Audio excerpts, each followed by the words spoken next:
उनके चलने का स्टाइल, उनके बात करने का तरीका और उनकी बॉडी लैंग्वेज दूसरों से बिल्कुल ही डिफरेंट होती है। सोचा है कि क्यों कुछ लोग बाकी सबसे बिल्कुल ही अलग नजर आते हैं।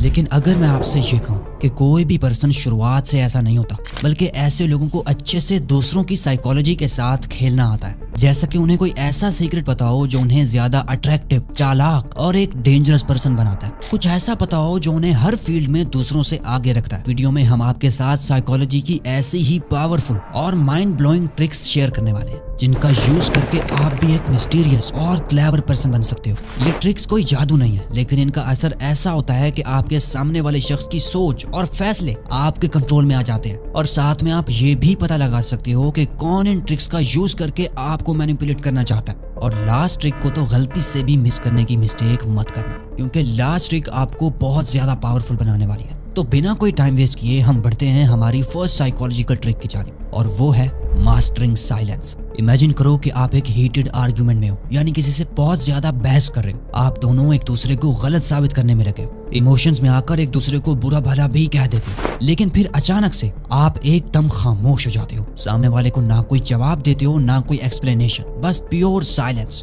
उसको उसकी सारी भड़ास निकालने देते हो। और फिर आप नोटिस करोगे कि सामने वाले की आवाज भी अचानक से घुटने लगी है। वो जितना आपसे कुछ कहना चाहता था, उससे कहीं ज्यादा कह चुका है। और यहीं से साइलेंस की साइकोलॉजी काम करने लगती है। दूसरा पर्सन अनकंफर्टेबल होने लगता है। उनका दिमाग ओवर थिंकिंग से भर जाता है कि मैं बहुत ज्यादा बोल गया हूँ, पता नहीं ये मेरे बारे में क्या सोचेगा। और फिर वो आपसे कहेगा, सॉरी, मुझे ये सब नहीं कहना चाहिए था। और फिर यहीं से सारी गेम आपके हाथ में आ जाती है। आप या तो उसे उसकी अपनी नजरों में ही गिरा सकते हो, या फिर उससे वो काम निकलवा सकते हो जो आप निकलवाना चाहते हो। ये है सीक्रेट पावर ऑफ साइलेंस। अगर आप इसे अच्छे से मास्टर कर लेते हो तो आप साइलेंस की आर्ट से कॉन्वर्सेशन को कंट्रोल कर सकते हो, आर्ग्यूमेंट्स जीत सकते हो और लोगों से अपना नेक्स्ट मूव छुपाकर एक मिस्टीरियस पर्सनैलिटी बन सकते हो। लेकिन आखिर इसके पीछे की साइकोलॉजी क्या है? दोस्तों, ह्यूमन ब्रेन एक क्लोजर चाहता है। ये अनफिनिश्ड बिजनेस को बिल्कुल पसंद नहीं करता। इसे हर बात का कोई ना कोई रिजल्ट चाहिए होता है, चाहे फिर वो रिजल्ट अच्छा हो या बुरा, इससे उसे कोई फर्क नहीं पड़ता। और जब कॉन्वर्सेशन में कोई गैप होता है, खास तौर पर टेंस सिचुएशन में, तो ह्यूमन ब्रेन उस गैप को ओवर थिंकिंग से भर लेता है। सामने वाला खुद कंफ्यूज हो जाता है कि क्या मैंने कुछ गलत बोल दिया, ये जवाब क्यों नहीं दे रहा, क्योंकि उन्हें ये डर होता है कि जो उन्होंने बोल दिया है कहीं उसके लिए आप उन्हें जज करने ना लग जाए। और यही फियर उन्हें कमजोर और वल्नरेबल बना देता है। और इसी वजह से वो इस साइलेंस को तोड़ने के लिए या तो कुछ उल्टा सीधा बोल देते हैं, या फिर अपनी पोजीशन को और ज्यादा वीक बना लेते हैं। और हाँ, खामोशी सिर्फ चुप रहने का नाम नहीं है, बल्कि ये आपका सीक्रेट वेपन है उस मोमेंट को समझने का। फॉर एग्जाम्पल, अगर आप अपने किसी फ्रेंड या कोलीग के साथ किसी बात पर एग्री नहीं करते, उसका पर्सपेक्टिव कुछ और है और आपका नजरिया कुछ और, तो यहाँ पर बिना सोचे समझे फौरन जवाब देना उल्टा आपके ही गले पड़ सकता है। लेकिन अगर आप वहीं थोड़ी देर के लिए रुक जाते हो, तो ये थोड़ी देर का पॉज आपको सिचुएशन को समझने का वक्त देता है। उनके इमोशंस को आप आसानी से जज कर सकते हो और एक इमोशनल आंसर देने की बजाय एक स्ट्रेटेजिक रिस्पॉन्स दे सकते हो। ये आपको एक थॉटफुल और इन कंट्रोल पर्सन दिखाता है। अब ये अगली ट्रिक आपके साइकोलॉजिकल गेम को एक नेक्स्ट लेवल पर ले जाएगी, फ्रेमिंग इफेक्ट। अगर आप किसी को कन्विंस करने की कोशिश कर रहे हो, या आप चाहते हो कि सामने वाला आपकी बात मानकर कोई ना कोई डिसीजन ले, तो आप साइकोलॉजी के इस पावरफुल टूल फ्रेमिंग का यूज कर सकते हो, जो चीजों को आपके फेवर में लाने के लिए हेल्प करेगा। सोचो, आप अपने बॉस के सामने हैं और आपको अपनी पे में थोड़ा रेज चाहिए। अगर आप सीधा ये कह देते हैं, मुझे मेरी सैलरी में रेज मिलनी चाहिए क्योंकि मैंने बहुत मेहनत की है, तो शायद उसका इतना ज्यादा असर ना हो। लेकिन अगर आप फ्रेमिंग का इस्तेमाल करते हैं और ये कहते हैं, मैंने टीम में बहुत वैल्यू ऐड किया है और मुझे लगता है कि इस पोजीशन को मेरी कंट्रीब्यूशन के हिसाब से कॉम्पेंसेशन मिलनी चाहिए, तो सडनली आपने सिचुएशन को पूरी तरह से बदल दिया है। आपने अपने केस को इस तरह से फ्रेम किया है कि अब वो पर्सन आपको ज्यादा सीरियसली लेगा, क्योंकि आपने अपने फायदे से ज्यादा कंपनी के फायदे की बात की है। और बॉस को लगेगा कि आप एक हायर पोजीशन के काबिल हैं। ये ट्रिक इसलिए पावरफुल है क्योंकि ह्यूमन ब्रेन नेचुरली इस तरह से रिएक्ट करता है कि किस तरह से इन्फॉर्मेशन को प्रेजेंट किया जा रहा है। अगर आप चीजों को पॉजिटिव एंगल में दिखाएंगे तो दूसरे लोग नेचुरली उसी पर्सपेक्टिव को अपनाने लगते हैं। Third, the scarcity principle. Psychology की ये ट्रिक हमें बताती है कि अगर कोई चीज बहुत ही कम हो तो उसकी वैल्यू खुद ब खुद बढ़ जाती है, क्योंकि ये ह्यूमन ब्रेन की एक नेचुरल इंस्टिंक्ट है। जब कोई चीज लिमिटेड या रेयर यानी कीमती लगती है तो हम उसे ज्यादा वैल्यू देने लगते हैं। सोचो अगर आप किसी चीज को सेल कर रहे हो और आप बस ये कह रहे हो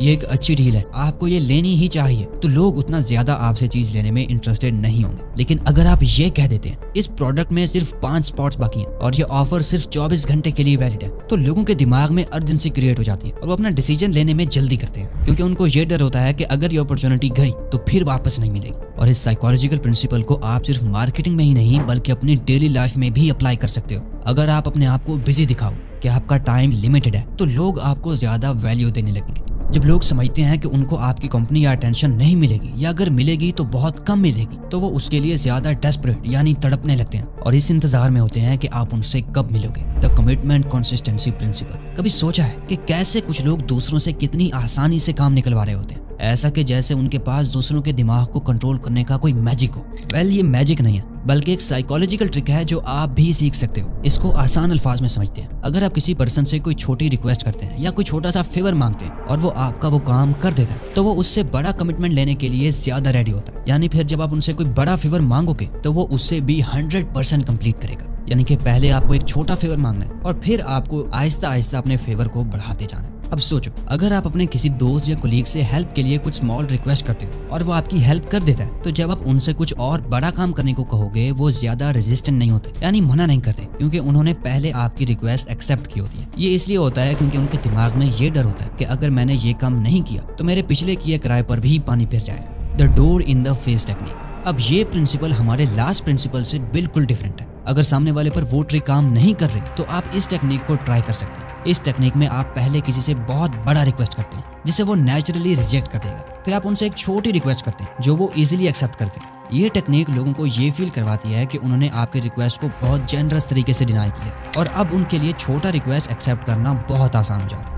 द इल्यूजन ऑफ चॉइस। आपको लगता है कि जब आपको बहुत सारे ऑप्शंस दिए जाते हैं तो आप ज्यादा पावरफुल फील करते हैं, लेकिन क्या आप जानते हैं कि ये एक इल्यूजन हो सकता है। ह्यूमन ब्रेन को जब मल्टीपल ऑप्शंस दिए जाते हैं तो वो कंफ्यूज हो जाता है और डिसीजन मेकिंग प्रोसेस स्लो हो जाता है। लेकिन अगर आप ऑप्शंस को लिमिटेड कर देते हो तो वो पर्सन अपने आप को ज्यादा फोकस्ड और कॉन्फिडेंट फील करता है। मान लीजिए आप अपने कस्टमर को बहुत सारे ऑप्शंस दिखाते हैं तो वो कोई डिसीजन लेने में बहुत हिचकिचाए, लेकिन अगर आप उनको सिर्फ 3 ऑप्शंस ऑफर करते हैं तो वो जल्दी जल्दी डिसाइड कर लेगा कि उसे कौन सी चीज खरीदनी है। आपने उनको चॉइस तो दिया, लेकिन उनका माइंड उस लिमिटेड सिलेक्शन में ही ट्रैप्ड हो गया। इस टेक्निक का यूज आप अपनी मार्केटिंग स्ट्रेटजीज या फिर किसी भी डिसीजन मेकिंग सिनेरियो में कर सकते हैं। The bandwagon effect. ये एक ऐसा साइकोलॉजिकल ट्रिक है जो आपने हर जगह देखा होगा। जब एक चीज बहुत लोग कर रहे होते हैं तो हम भी उसी ट्रेंड का हिस्सा बनने की कोशिश करते हैं। अगर आप किसी प्रोडक्ट या आइडिया को पॉपुलर बना देते हो तो लोग उसके पीछे चलना शुरू कर देते हैं। ये इसलिए होता है क्योंकि इंसान नेचुरली अपने डिसीजन में हर्ड मेंटालिटी यानी ग्रुप थिंकिंग फॉलो करते हैं। आपने देखा होगा कि जब कोई सेलिब्रिटी कोई प्रोडक्ट एंडोर्स करता है तो वो चीज इंस्टेंटली पॉपुलर हो जाती है। लोगों को लगता है कि अगर इतने सारे लोग उसको फॉलो कर रहे हैं तो उनको भी उसका हिस्सा बनना चाहिए। The primacy and recency effect. ये साइकोलॉजिकल ट्रिक आपके दिमाग को डायरेक्टली इन्फ्लुएंस करती है जब आपको इन्फॉर्मेशन या कन्वर्सेशन सुनते हैं। द प्राइमेसी इफेक्ट कहता है कि आपको पहली बार जो चीज सुनाई देती है वो आपके दिमाग पर सबसे ज्यादा इम्पैक्ट डालती है, लेकिन इसके ऑपोजिट रिसेंसी इफेक्ट कहता है कि जो आपने आखिरी बार सुना होता है वो भी आपके दिमाग में फ्रेश रहता है। अगर आप किसी इंटरव्यू या नेगोशिएशन में तो अगर आप अपने पॉइंट को सबसे पहले या सबसे आखिर में रखेंगे तो वो सबसे ज्यादा इन्फ्लुएंशियल होगा। The Zeigarnik effect. ये साइकोलॉजिकल ट्रिक कहती है कि जब हम किसी काम को कंप्लीट नहीं कर पाते तो वो हमारे दिमाग में कॉन्स्टेंटली चलती रहती है। मतलब इनकम्प्लीट टास्क हमारे दिमाग में अनफिनिश्ड बिजनेस की तरह रहते हैं जो हमें इमोशनली और मेंटली डिस्टर्ब करती है। अगर आप किसी को इनकम्प्लीट टास्क देकर छोड़ देते हैं तो वो इंसान नेचुरली उसका सोल्यूशन फाइंड करने के लिए मोटिवेटेड होता है। इस प्रिंसिपल को आप अपनी प्रोडक्टिविटी को बूस्ट करने के लिए भी यूज कर सकते हैं। अगर आप किसी टास्क को थोड़ा इनकम्प्लीट छोड़ें तो आपका दिमाग उसे कंप्लीट करने के लिए नेचुरली मोटिवेटेड होगा। अब आ जाते हैं हमारी लास्ट और मोस्ट इंपॉर्टेंट साइकोलॉजिकल ट्रिक की तरफ जो आपको एक पावरफुल इंसान बनाएगी। The alpha influence effect. अगर आप चाहते हैं कि आप हर सिचुएशन में पावरफुल और डोमिनेंट दिखाई दें तो आपको एक ऐसे साइकोलॉजिकल ट्रिक का इस्तेमाल करना होगा जो ना सिर्फ आपकी अथॉरिटी को एस्टैब्लिश करे बल्कि आपको हर कन्वर्सेशन और इंटरेक्शन में सुपीरियर फील कराए।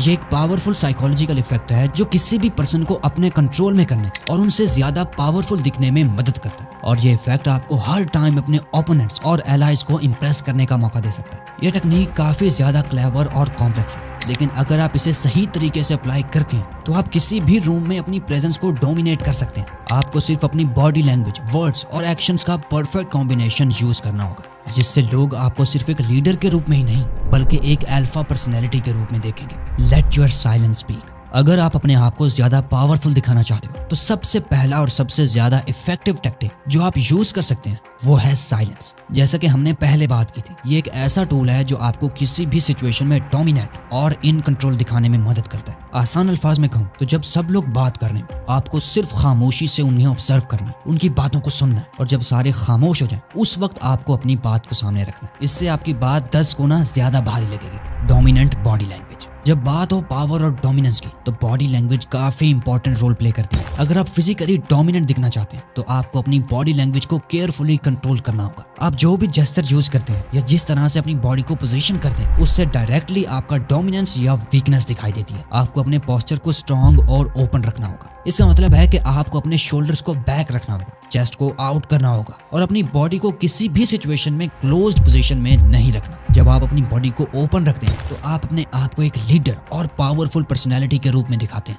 अगर आप किसी ग्रुप में हैं तो आपको उनकी बॉडी लैंग्वेज को ऑब्जर्व करना होगा। उनके एक्शंस और रिएक्शन से आप इजीली समझ सकते हैं कि वो किस पोजीशन में है। जब आप उनकी पोजीशन के अकॉर्डिंग अपनी बॉडी लैंग्वेज को मॉडिफाई करते हैं तो आप उनसे ज्यादा कॉन्फिडेंट और पावरफुल लगते हैं। Slow controlled movements. अगर आप अपने सराउंडिंग्स में इन्फ्लुएंस बनाना चाहते हैं तो आपको अपने मूवमेंट्स को डेलिबरेटली स्लो और कंट्रोल्ड रखना होगा। जब आप फास्ट और अग्रेसिव मूवमेंट्स करते हैं तो आप अपनी इनर इनसिक्योरिटी या स्ट्रेस को शो कर रहे होते हैं, लेकिन जब आप अपने मूवमेंट्स को स्लो बनाते हैं तो आप अपने कंट्रोल को और ज्यादा एस्टेब्लिश करते हैं। ये टेक्निक आपको ना सिर्फ डोमिनेंट दिखाएगी बल्कि आपके वर्ड्स को भी ज्यादा इम्पैक्टफुल बना देगी।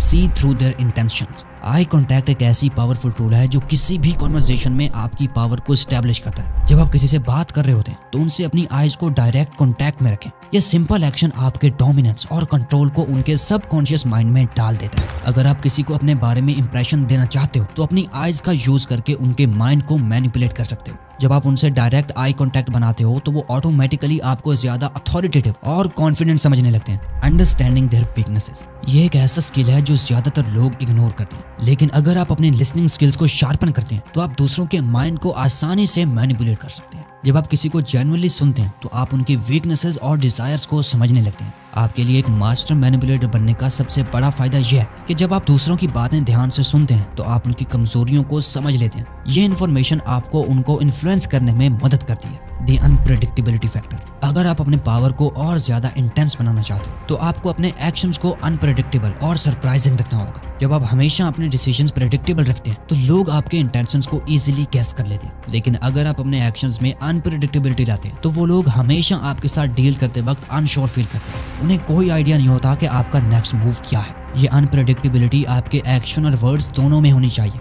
कभी कभी आपको अपनी बात को सरप्राइज एलिमेंट के साथ डिलीवर करना होगा जिससे सामने वाला पर्सन कंफ्यूज हो जाए और अपनी नेक्स्ट मूव को केयरफुली प्लान करे। आप इस अनप्रेडिक्टेबिलिटी को अपनी कन्वर्सेशन में, अपने जेस्चर्स में और अपनी ओवरऑल बॉडी लैंग्वेज में अप्लाई कर सकते हो। जैसे ही आप उनको सरप्राइज करते हैं तो आप उनके माइंड में डोमिनेंट एस्टैब्लिश कर रहे होते हैं। Become a thought leader. अगर आप अपनी अथॉरिटी को मैक्सिमाइज करना चाहते हो तो आपको अपने ओपिनियन को स्ट्रॉन्ग और कॉन्फिडेंट बनाना होगा। जब आप किसी इशू पर अपने व्यूज कॉन्फिडेंटली रखते हैं तो आप ऑटोमेटिकली अपने आप को एक थॉट लीडर के रूप में एस्टैब्लिश करते हैं। अपने व्यूज को सबके सामने कॉन्फिडेंटली रखने से लोग आपके ओपिनियंस को फॉलो करना शुरू कर देते हैं। ये ना सिर्फ आपको ज्यादा डोमिनेंट बनाते हैं बल्कि दूसरे लोग आपके इन्फ्लुएंस को समझने लगते हैं और आपको अपने लीडर के रूप में देखते हैं। अब अगर आप असली मर्द बनने के रूल्स जानना चाहते हो तो राइट वाला वीडियो देखो, और अगर चालाक और होशियार बनना चाहते हो तो लेफ्ट वाला वीडियो देखो। वीडियो अच्छी लगी तो लाइक करके चैनल को सब्सक्राइब कर देना। Thanks for watching. और इसी वजह से वो हमेशा उनसे 2 कदम आगे रहते हैं, क्योंकि जिस पर्सन को साइकोलॉजी का सही से इस्तेमाल करना आ गया